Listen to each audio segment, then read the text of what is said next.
Richard Wilson sat in his 12-year-old Ford pickup, trying to muster up his courage.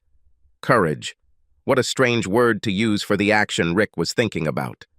When did life become so desperately unbearable that this seemed like the only option? Rick grew up in a nice home with 2 younger siblings and 2 wonderful parents. He was an excellent student and an all-around athlete, popular throughout the high school. He only experienced 2 injuries in his youth. The first was when his high school girlfriend, the girl he thought he would marry someday, dumped him a month before his prom. Carrie told him the old cliché, "I think it's important for us to date other people to make sure we really love each other." Carrie dared to come to the dance with her new boyfriend who was in college. Much of the next summer and the support of his family helped him get over the sight of the love of his life, with her arms around the college student's neck as they twirled and kissed on the dance floor. A year later, Rick was playing for his high school baseball team when a ball hit him in the right ear. The bone around the ear was crushed. He was now deaf in that ear. And to make matters worse, his recovery time prevented college scouts from seeing him play. The scholarships Rick was counting on to pay for college never materialized. Without a scholarship, Rick enrolled in a state college and was just starting his 3rd year when the Twin Towers were destroyed. On September 14th, Rick walked into the local military registration and enlistment office with the full intention of enlisting. It never occurred to him that he might be unfit. He was 6 feet tall, weighing 190 pounds, a picture of manhood. He could lift 260 pounds and run a quarter mile in 58 seconds. The recruiter shook his hand and was kind enough to say, "Thanks, son. We'd love to have you on the team," before turning him down due to deafness in his right ear. Rick didn't tell anyone about the refusal. There was no logical reason for the secrecy. He certainly had no reason to be ashamed of his physical inferiority. He simply could never overcome the feeling of inferiority and carried it deep in his soul for many years. Rick graduated from college with a degree in finance and began working at the local branch of a growing bank, Washington Mutual. It was 2003 and the mortgage market was booming. It was not unusual for Rick to close a dozen mortgages every week, in addition to numerous second mortgages and home equity loans. The economy was booming, and Rick was feeling good because he was helping people buy their dream home or use the equity in their homes to buy things, boats, new cars, swimming pools, that the average blue-collar worker could never have dreamed of before this economic boom. A year after graduation, Rick met Stacy Wallace. He was playing outfield and was the 4th bat in an adult baseball league when he saw a pretty brunette in a skimpy blouse and not-so-skimpy summer shorts in the stands with the wife of one of his teammates. After the game, Jeff and Jenny introduced Rick to Stacy and asked if he would like to join them at the local pub for a pint. Rick and Stacy sat at a table with drinks, waiting, while Jeff and Jenny talked to another couple at the bar. Stacy was the first to break the silence. "This is at least the 3rd time I've been matched like this." Rick laughed. "They weren't even trying to be subtle, but I like it. I hope you do too." Stacy responded with a laugh. Rick noticed how her blue eyes sparkled when she laughed. "More than. In fact, much better than last time. I don't mean to sound mean, but he was too narcissistic. I couldn't get a word in edgewise while he was bragging about how wonderful he was." "Well, no wonder. He was trying to impress a beautiful lady." Stacy blushed. "Ah, flattery instead of boasting. Is that your method?" As soon as she said that, Stacy blushed even more. Her cheeks practically burned as she apologized. "Sorry, Rick. That was rude of me. I'm getting a little nervous here, and it didn't come out the way I intended." "Nervous? About what?" "I've been nervous ever since Jenny pointed at you on the field and said we'd go out together after the game. I watched you play and wondered if you'd be a disappointment." Rick looked at Stacy and wondered what planet this woman was from. She was the epitome of beauty. How could this woman not know how attractive she was? Why should I be disappointed? Stacy hadn't finished her first glass and was still racing her brain. She said the first thing that came to her mind. "Well, look at you. You're beautiful." Now it was Rick's turn to blush. "Ah, flattery. Does this work for you?" It was the perfect moment for Jeff and Jenny to return to their table. Jenny looked at them, wondering if this was yet another failed attempt at playing Cupid. "What's happened?" Jeff looked at Jenny with a stern gaze, preparing to tell her, "See, I told you not to interfere." But before he could say the words, Stacy interrupted him. "Thank God you're back. Rick and I were prepared to be embarrassed for the next decade." Jenny was puzzled and returned to her standard behavior when she was confused. "Come with me. I need to go to the toilet." She pulled Stacy's hand and headed to the restroom. Rick looked at Jeff. "Toilet?" Jeff just shook his head. 3 years of marriage to Jenny had taught him when to keep his mouth shut. "Do not ask." "Okay." Rick finished his first glass, noticed that Jeff's glass was almost empty, and ordered 2 more from a waitress passing by. "I like her. She's funny, beautiful, and there's something about her eyes and smile. Jenny will be glad. Her success in such matters is doubtful. Are you going to tell me why she's still single?" "Same reason why you are alone. There are too many losers and users. It's hard to find one. It seems like you managed to find the one. I envy you and Jenny." Jeff smiled back. "I am a happy man." "So, do you think I got a good grade there?" Rick nodded towards the toilet door. "I'd be surprised if not. I was watching you while I was at the bar. There's chemistry between you two." Jeff looked up. "Here they come." The 2 ladies returned to the table, both smiling. If there was any doubt, Stacy dispelled it by moving her chair a little closer to Rick. They spent the next 2 hours drinking, talking, and laughing. This was the beginning. From that evening, Rick and Stacy became a couple. Stacy was a high school language arts teacher and took master's courses during the summer.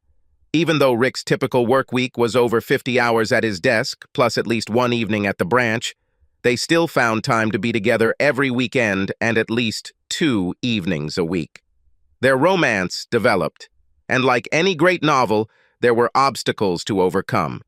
The biggest obstacle was Stacy's father, Colonel Wallace.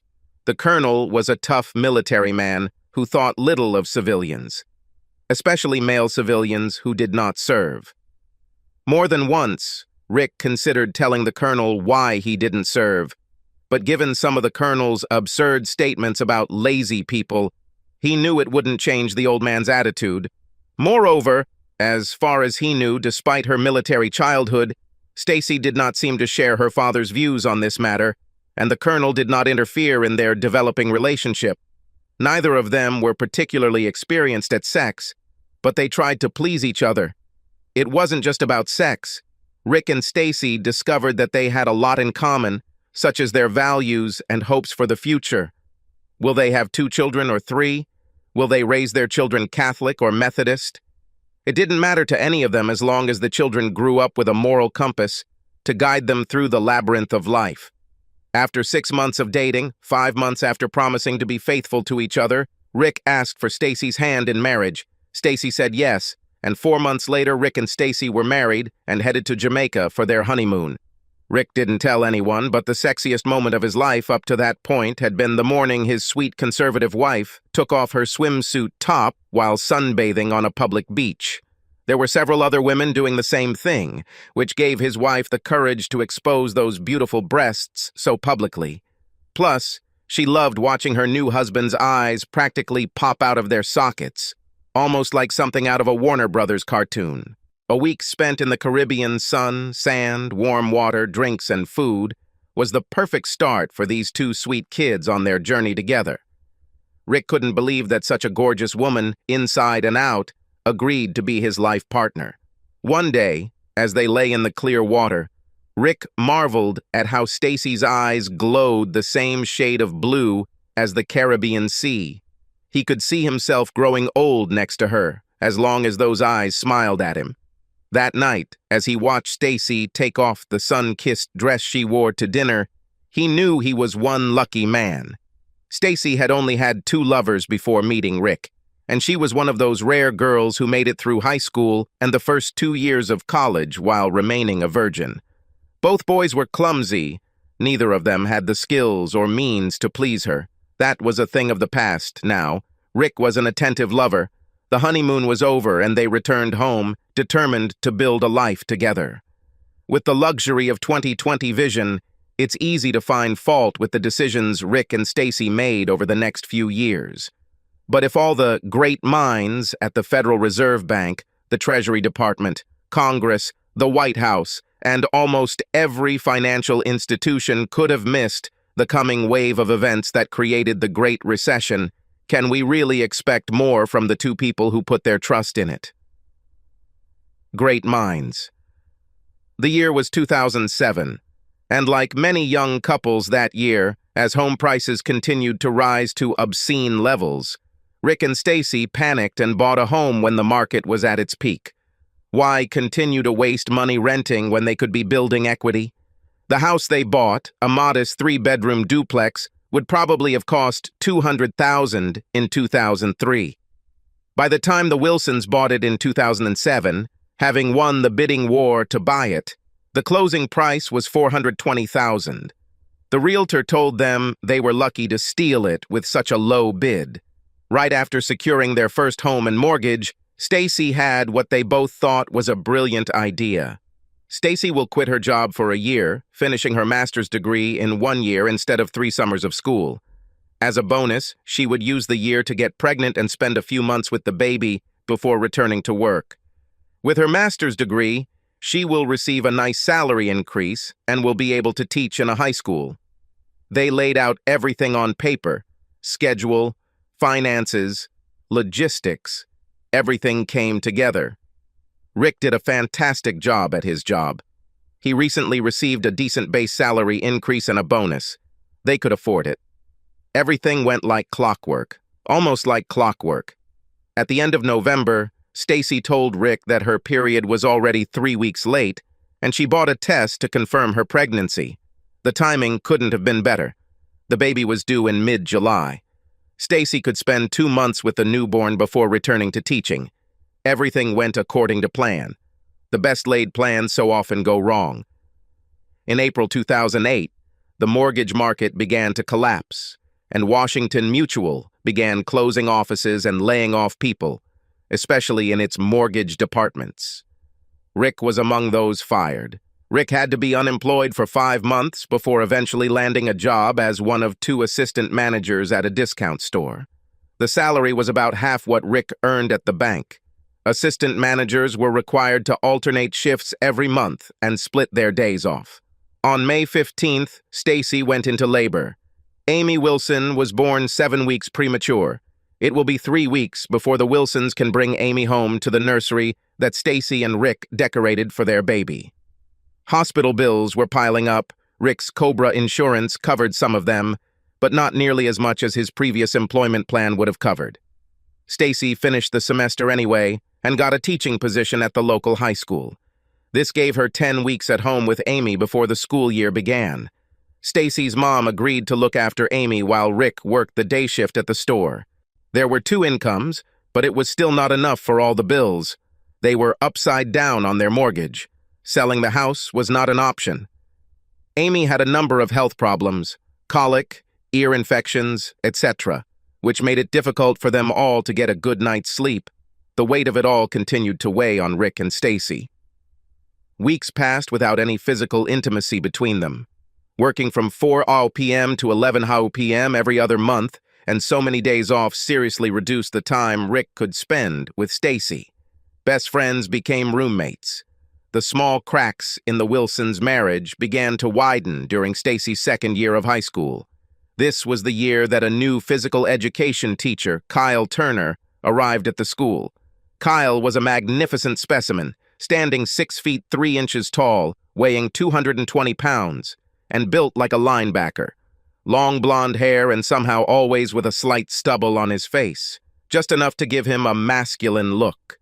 Teachers, young and not so young, began whispering about the young teacher after the first day of preparation for the new school year. Since it was prep days, 2 weeks before the first day of school, most were dressed casually. Stacy wore shorts, not Daisy Dukes, but short enough to show off her long, tanned legs. Stacy's top was also flattering, undone just above the point where her cleavage would be visible if she bent over. She couldn't dress like this when school started, but after spending the summer getting her body back to pre-pregnancy shape, she felt like she deserved the chance to show off a little. She never expected to find someone as handsome as Kyle Turner sitting in the audience on the first day. Kyle noticed Stacy immediately.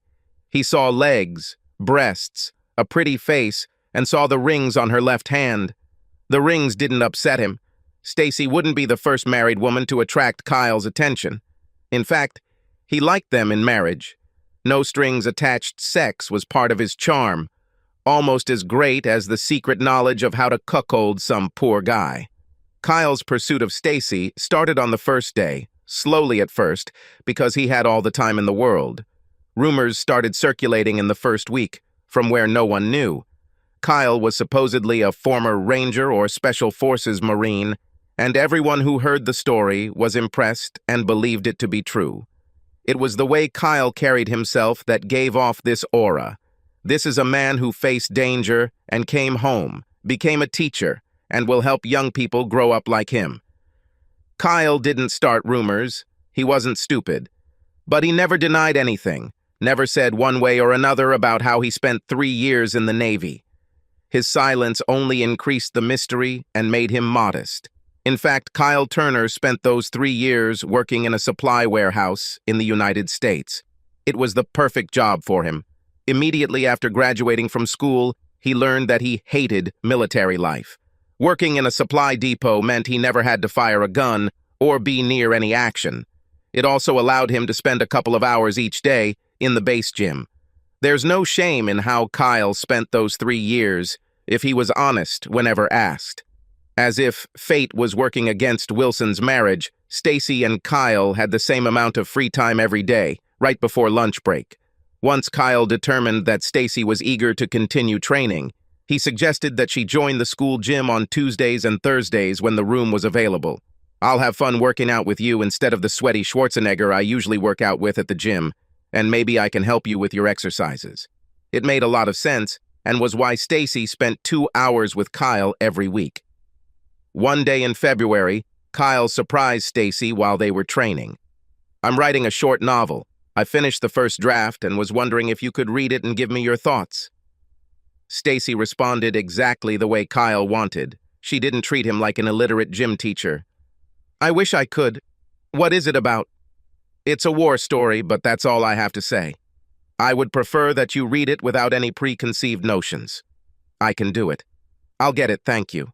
That evening, while Rick was at work and Amy had gone to bed, Stacy began reading Kyle's short novel about a Navy SEAL in Iraq.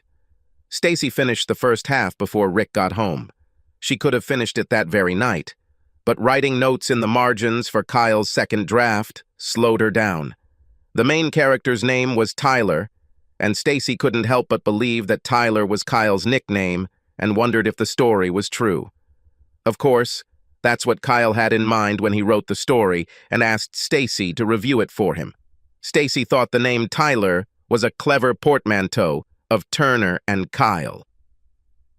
The next evening, Rick was working, Amy was in bed, and Stacy was reading the second half of the novel. The second half contained a chapter describing Tyler's exploits while on vacation in Italy. It was very stuffy in the passage. Stacy dropped her editing pen and her fingers were in her pajama pants before she knew it. Tyler had never had trouble finding a good woman to spend his days and nights with on previous holidays, but the 3 weeks he spent in Italy after 5 months of Taliban devastation exceeded all expectations. It all started on the first evening in Amalfi, when he and Greg North were sitting in a small cafe having an after-dinner drink when 2 young ladies approached their table. "Are you 2 American?" asked the brunette. Her English was good, but she had an accent, probably French. They met. 2 women joined them. They were indeed French. Brunette Michelle seems to have her sights set on Tyler. Blonde Leslie seems to have her sights set on Greg. They drank, then found a nightclub where they danced until 3 a.m. Tyler and Greg escorted the ladies to the dock where their small yacht was moored. "Is this yours?" asked Greg. Leslie answered, "It belongs to my father. He allows us to use it for a month. Why not come back tomorrow morning and we can go on a cruise?" Tyler and Greg were disappointed that they weren't invited to spend the night, but agreed to return the next morning. This would be the last time either of them would be disappointed for the next 3 weeks. In the morning, the two men headed to the pier, holding their breath, hoping that the yacht would still be there. It went like this. 2 women were on deck wearing matching blue bikinis and waving at them to come on board. 5 minutes after boarding, each man had a drink in his hand. The women removed their tops, and the boat headed out of the harbor. Tyler couldn't help but thank the stars for what started out to be a fantastic day. Without going into detail, he watched Michelle standing on the bridge. Michelle was 5 feet 7 inches tall, had small B-cup breasts that suited her slim frame perfectly, and she was clearly in good shape. Her brown hair was pulled back into a ponytail, and her blue eyes were hidden behind aviator-style sunglasses. It was a beautiful day on the Mediterranean, calm blue water, perfect sunshine. As soon as the boat was far enough from shore for privacy, both ladies went skinny dipping. Tyler and Greg undressed and joined them. Michelle swam over to Tyler and wrapped her legs around his stomach. "Let's go to the swim deck," she laughed, the word sounding sexier because of her accent. They swam to the back of the boat. Tyler sat on the back edge of the platform, his feet still in the water. He reached out to Michelle and lifted her straight out of the water. Michelle couldn't help but be impressed by Tyler's strength. This man's amazing physique was not just for show. There was strength in his muscles. Stacy thought the sex scene was a little awkward, but she'd never read erotica or romance literature, so what would she know? The lovers kissed, then laughed. Michelle leaned back until she fell off Tyler's lap into the sea. Tyler leaned forward to follow her. By the time Tyler and Michelle returned to the boat, Greg and Leslie walked out of the cabin onto the main deck, still completely naked. Leslie pulled Michelle into the cabin for a moment. When they left, Greg and Tyler were still standing there, wondering what would happen next. "Michelle and I were hoping that you would both like to spend your 3 weeks holiday with us on our boat. We'll go back to shore. You can check out and grab your things, and we'll go on a tour of the Mediterranean together. What do you say to that?" Tyler and Greg looked at each other, nodded in silent agreement, then both answered in unison, "Hell yes!" Thus began the most daring vacation these two seals had ever experienced. Stacy read the next few pages, describing in intimate detail more sex between Tyler and Michelle. Now, every time she read the name Michelle, she replaced it with her own and imagined Tyler spending time with her. Finally, after reading the scene where they make love on the flight bridge and then lie on their backs looking at a million stars, Stacy couldn't take it anymore. She threw the pages onto the bed and closed her eyes. Stacy imagined Kyle's arms holding her, his lips kissing her. This time she didn't stop, with her fantasy moving at the speed of thought.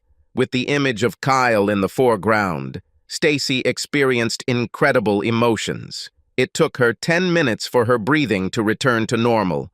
2 days later, when Stacy returned his draft, Kyle could tell the story had the desired impact. Stacy blushed as she handed it to him. "Did you like it?" Kyle could barely contain the grin on his face. "Yes, it's a great story and a good first draft. I made some suggestions and comments in the margins. It's not too much, right? I didn't know if I needed to tone down the sex scenes between Tyler and Michelle." Stacy blushed even more. "Oh no, I think it added the right emphasis. Nothing wrong with having a little sex between consenting adults. It adds a spark." "That's exactly what I always thought. Sex between consenting adults can add a spark to someone's life, whether in literature or in real life." Stacy caught Kyle's hint. He was as subtle as a train wreck, but it also made her happy.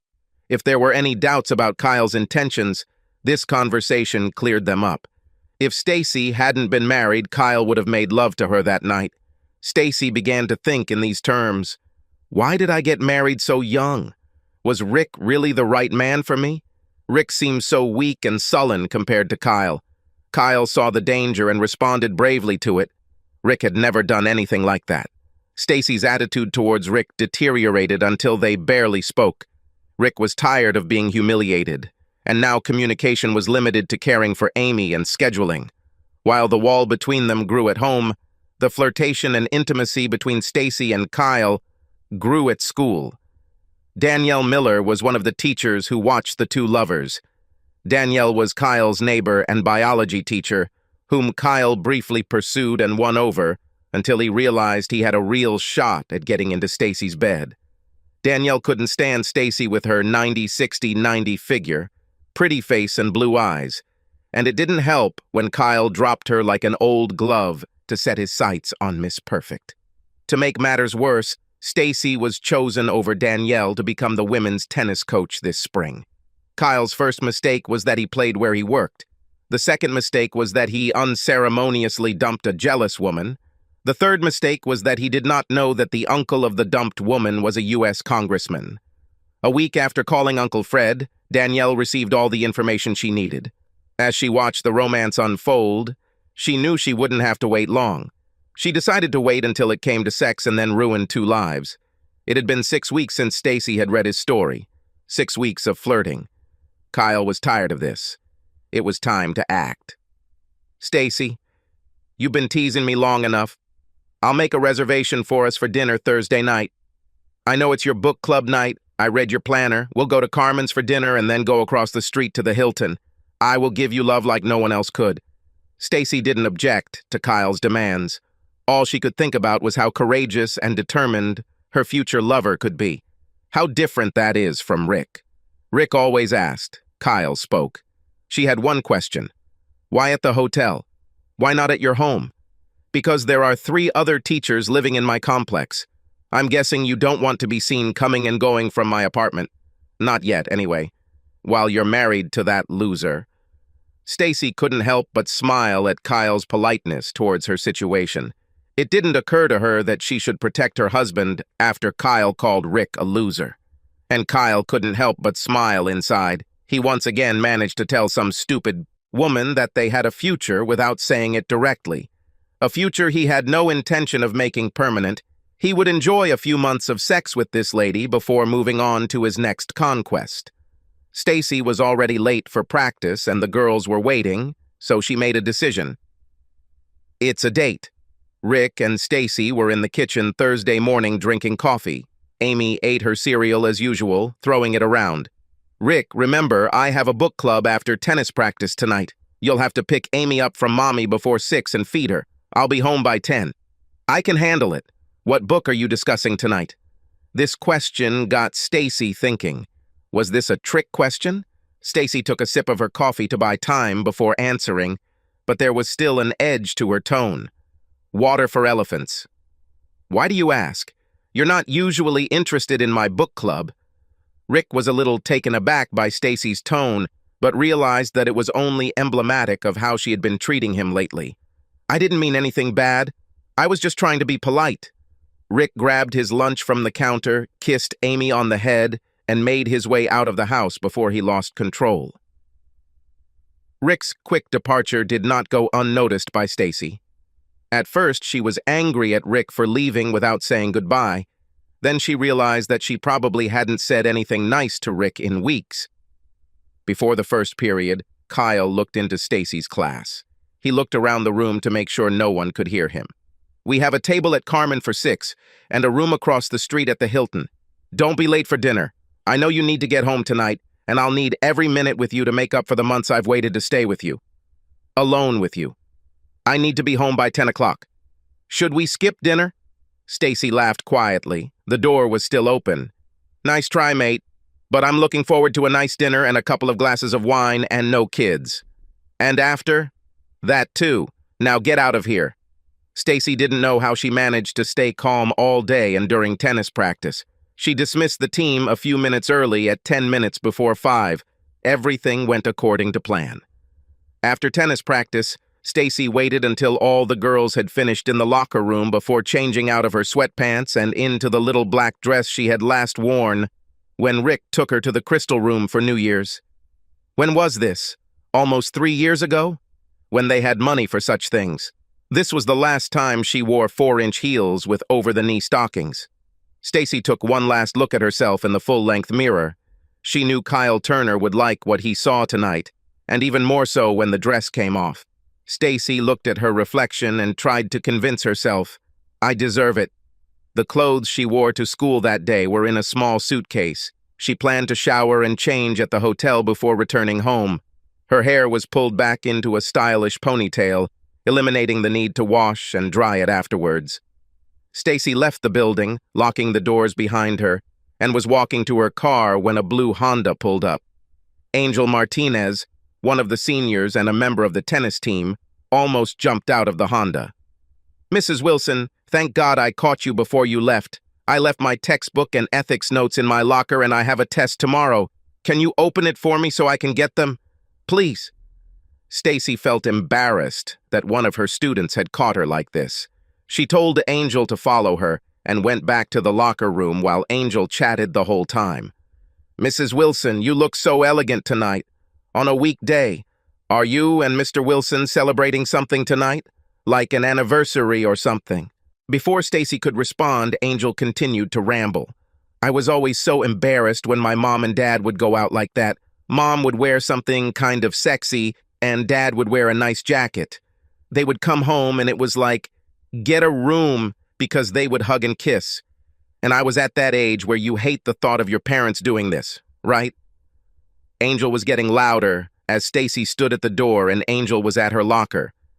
Angel returned with a book and notebook in her hands, continuing to talk. Then, when I was old enough to realize it, I was pretty proud of them. Here they are after almost 20 years together and 3 kids, and they're still in love. How cool is that? Now they were in their cars, and Angel looked straight into Stacy's eyes. Have fun tonight, Mrs. Wilson. I saw your husband. He's handsome. No wonder you're doing so well. And she left. Stacy stood outside her car with the door open and sobbed, talking uncontrollably to herself.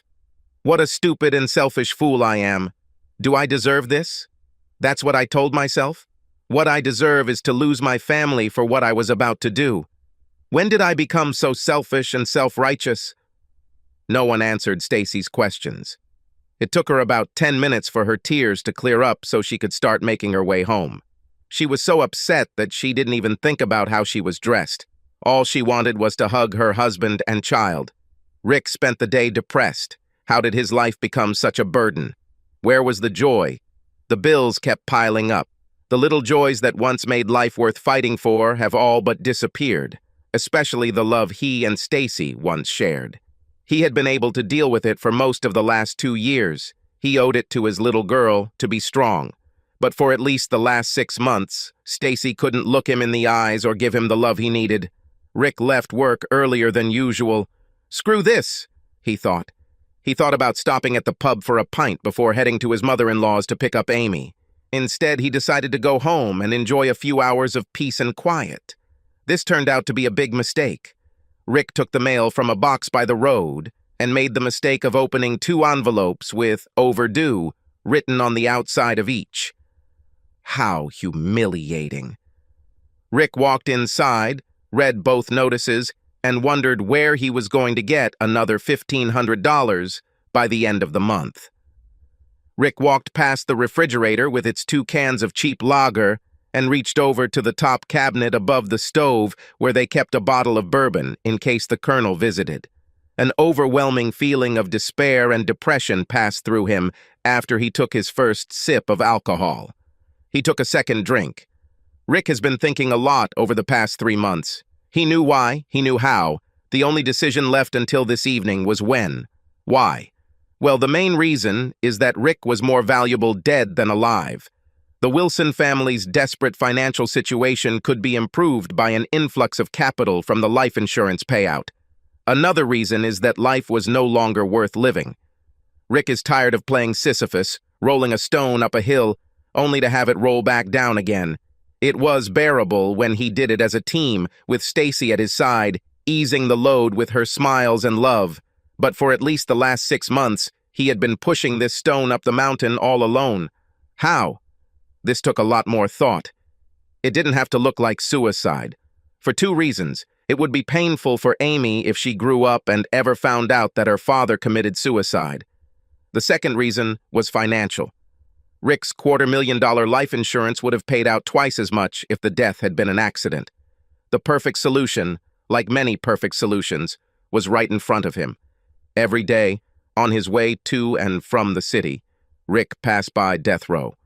Suicide Curve got its name after the second of two cars fell off a cliff into a gorge. It was a dangerous part of the old road between the city center and the area where the Wilsons lived. Years ago, the city created an alternative route into downtown, after it was determined the highway department could not correct the curve and make it safe. The city even considered closing the road, but too many residents objected to the closure because the alternative route took 12 minutes longer. The city kept it open, installed cheap fencing, and reduced the speed around the curve to 15 mph. So the only thing left to decide was when, which was decided when Rick took his second sip of bourbon. There's no time like the present. He could have said it out loud, but there was no one in the kitchen to hear him, so perhaps it was only in his own mind. Rick took the keys to his pickup truck. The car would easily break through the flimsy barriers on the curve.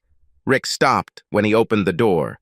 Hell, would 2 shots of bourbon affect his blood alcohol level enough to make him legally drunk? Will this affect my insurance payment? Rick decided it wasn't worth the risk. He returned to the house, vomited in the toilet, rinsed his mouth, and washed the glass before putting it back.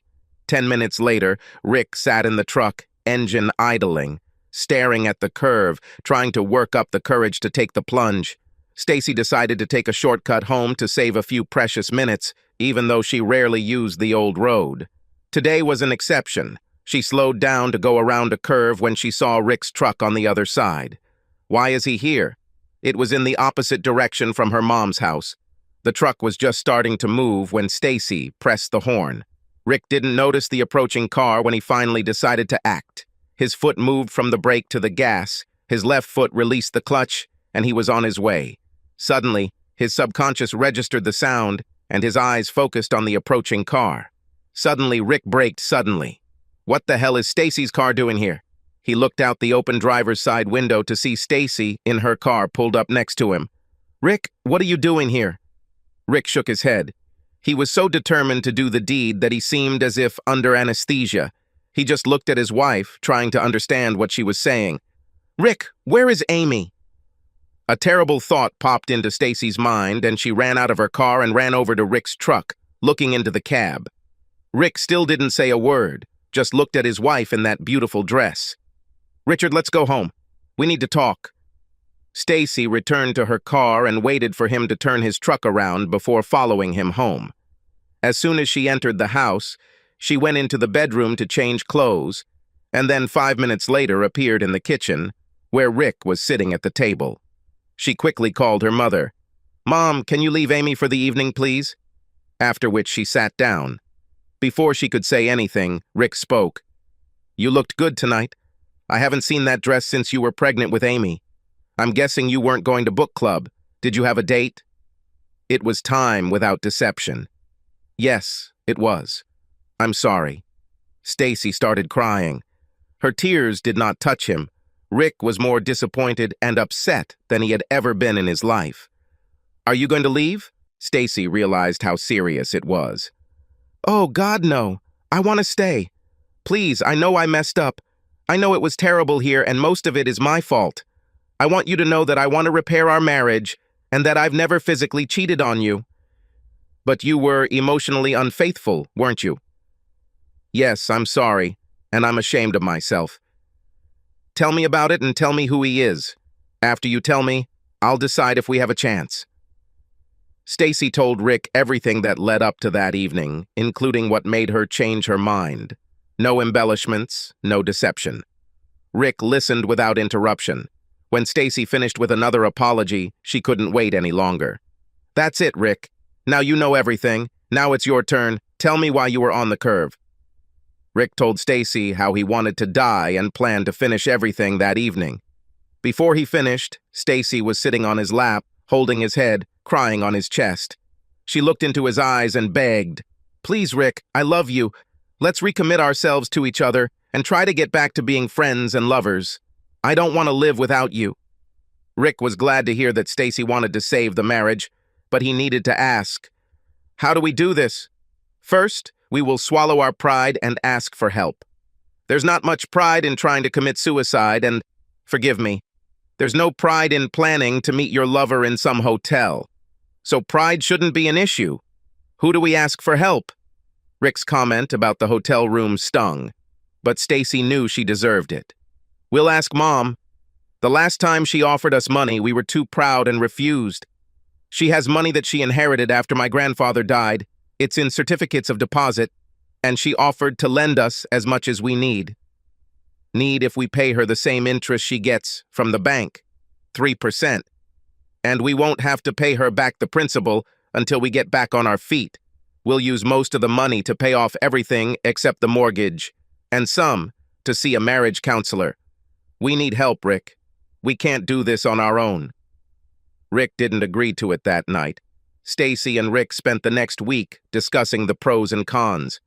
They finally agreed after deciding that an experienced third party would be necessary to overcome the trust issues they each had. How could Rick trust Stacy again after she committed emotional cheating and came so close to physical cheating? The thought of Stacy having sex with another man or even kissing him made him sick. How could Stacy trust Rick again, the man who came so close to committing suicide? Could she trust him with her life or the life of their daughter?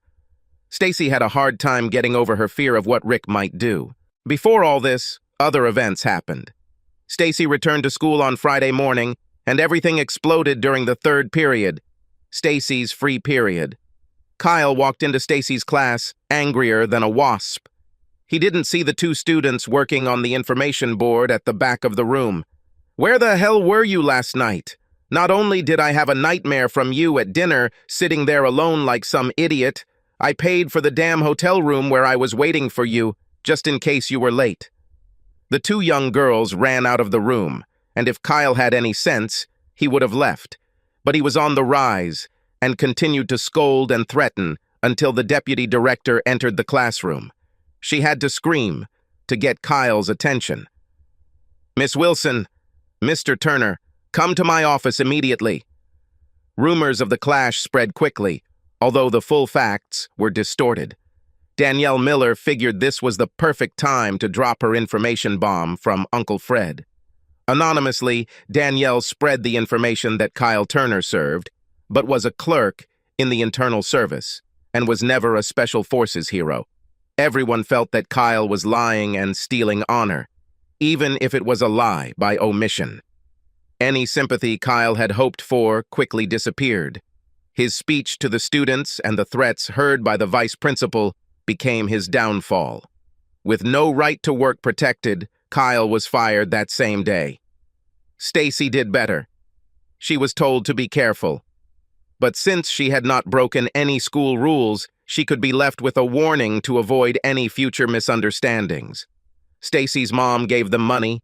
They used it to pay off their debts and began seeing a marriage counselor who helped them find partnership and love again. The big moment in their recovery came a few months later. Stacy, Rick, and Amy visited Stacy's mom and dad. Stacy and the colonel were in the office when everyone in the kitchen heard Stacy's voice rise. "Dad, it's not Rick's fault that the economy tanked and Amy was born premature. He supported my decision to quit my job and go back to school. He works over 50 hours a week at a job he hates to help us stay afloat. He has done nothing but be a faithful husband and a wonderful father, and if you can't respect such a man, then I feel sorry for you. If I hear one more disparaging comment about my husband from your mouth, you will never see me or yours again, granddaughter." Stacy ran into the kitchen, took Amy from her mom's arms, and told Rick they were leaving. "I can't listen to his insults anymore. I'm sorry, Mom." She hurried to the car, put Amy in the child's seat, and drove away. Rick kissed his mother-in-law on the cheek and followed Stacy with a big smile on his face. This was the first time Stacy had come to Rick's defense so openly to her father. It's hard to explain how this incident changed Rick's self-esteem. His renewed faith in his marriage and himself gave him the confidence to start looking for a better job with Stacy's support. 3 months after that day at Stacy's parents', Rick was hired to work at an expanding credit union as head of corporate sales. The economy had already started to pick up, and with a combination of salary and bonuses, Rick was earning slightly more than before he was fired. 2 years have passed since that fateful evening in Krivaya. While a strict budget allowed the Wilsons to pay off more than half of their debt to Mom Stacy, a year with a counselor gave them the tools to rebuild trust and love for each other. Stacy no longer worried when Rick left the house with Amy, and Rick didn't worry on the evenings when Stacy went to book club. One evening, Rick returned home to find his favorite dish cooking on the stove, and Amy not at home. Amy was with her grandparents. The colonel had long ago learned to keep his mouth shut at the insistence of his wife. "If you think I'm going to let you take my granddaughter away from me, you're sadly mistaken." Stacy asked Rick to sit down. "Rick, I've thought it all through and planned it all out. I want a second honeymoon and a second child." Rick was taken aback by both of Stacy's statements. "Can we afford it?" Stacy was glad Rick didn't say no right away. "I researched packages and found a 6-day trip to Jamaica for under $2,000, all inclusive." "What about Amy?" "Mom agreed to look after Amy." Rick smiled, thinking to himself how great it would be to spend 6 days with his wife. The last time they had the opportunity to spend more than one night together was 4 years ago, before Amy was born. "Well, book it if you haven't already. What about the second child?" "We always said we wanted at least 2. I was scared after Amy's health problems, but I talked to my doctor and she said the chance of a second baby being premature is less than 1 in 20, which is what most women have, whose first child was born premature, second pregnancy goes full term. Plus, my school insurance is much better than what we had before. Even if there are complications, most of the expenses will be covered this time. Can I say yes to a holiday now and think about having a second child a little later?" Stacy agreed, and that's how they ended up on the same beach in Jamaica 4 weeks later. On the plane to Jamaica, Rick surprised Stacy. "Leave the diaphragm at home this week, honey. Maybe we'll get lucky here and give Amy a little brother or sister." Stacy couldn't say a word as she hugged and kissed Rick. "Thank you."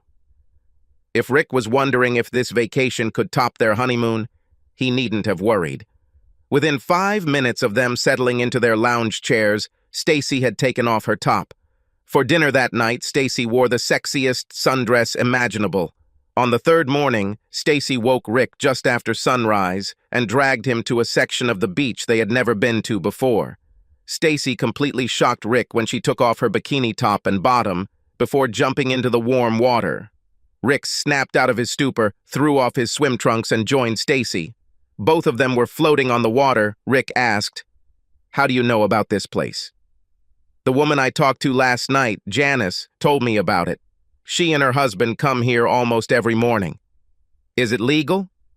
"Janice said that if you're dressed by 9 in the morning when the locals come, no one will mind. She said you need to watch your swimsuits on the beach. One couple had some kids walk by and steal their swimsuits."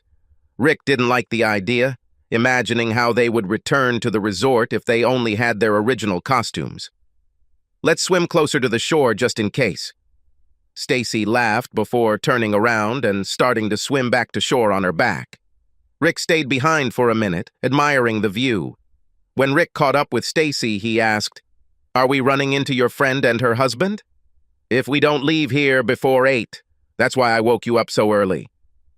They spent the next half hour skinny dipping, kissing, and cuddling.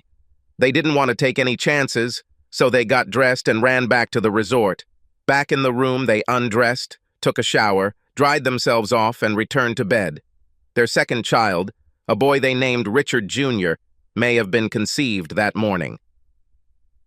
8 months after returning from Jamaica, Stacy was sitting in her classroom preparing for her first lesson when she received an unexpected visit. She looked up from her notes and saw Angel Martinez standing in the doorway. "Mrs. Wilson, may I come in?" "Of course, Angel. What are you doing here?" "I'll be here in Lincoln for the next 12 weeks as a trainee teacher. I'll be teaching chemistry in Mr. Bauer's class." Stacy stood up and awkwardly hugged her former student, awkwardly because of her baby belly. That's great. Mr. Bowers is a fantastic teacher. You'll learn a lot from him. And if you need anything, I'll be here for a couple more weeks, hopefully. Sorry to say, Mrs. Wilson, but you look like you're ready to give birth at any moment. I'm so happy for you and Mr. Wilson. Yes, we are blessed. When Stacy said that, she was actually thinking about how blessed Angel was to forget her ethics book all those years ago.